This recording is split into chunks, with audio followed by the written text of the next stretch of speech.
As the disciples were gazing up towards heaven, angels appeared unto them and said, This same Jesus, which is taken up from you into heaven, shall so come in like manner as you have seen him go into heaven.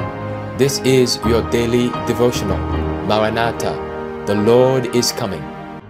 Maranatha, a devotional by Ellen G. White. The Counterfeit Revival. This know also, that in the last days perilous times shall come. For men shall be lovers of their own selves, covetous, boasters, proud, blasphemers, disobedient to parents, unthankful, unholy, having a form of godliness, but denying the power thereof. From such turn away. 2 Timothy 3:1-5.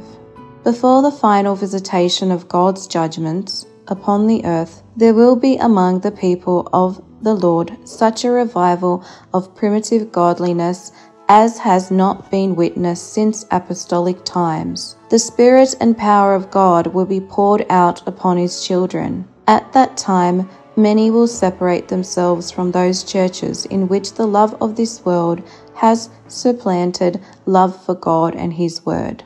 Many, both of ministers and people, will gladly accept those great trusts which God has caused to be proclaimed at this time to prepare a people for the Lord's second coming. The enemy of souls desires to hinder this work, and before the time for such a movement shall come, he will endeavor to prevent it by introducing a counterfeit. In those churches which he can bring under his deceptive power, he will make it appear that God's special blessing is poured out. There will be manifest what is thought to be great religious interest. Multitudes will exult that God is working marvelously for them, when the work is that of another spirit. Under a religious guise, Satan will seek to extend his influence over the Christian world. In many of the revivals which have occurred during the last half-century, the same influences have been at work, to a greater or less degree.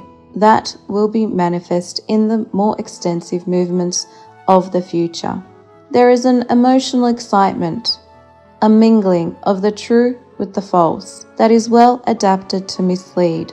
Yet none need be deceived. In the light of God's Word, it is not difficult to determine the nature of these movements. Wherever men neglect the testimony of the Bible, turning away from those plain soul-testing truths which require self-denial and renunciation of the world, there we may be sure that God's blessing is not bestowed, and by the rule which Christ Himself has given, ye shall know them by their fruits. It is evident that these movements are not the work of the Spirit of God.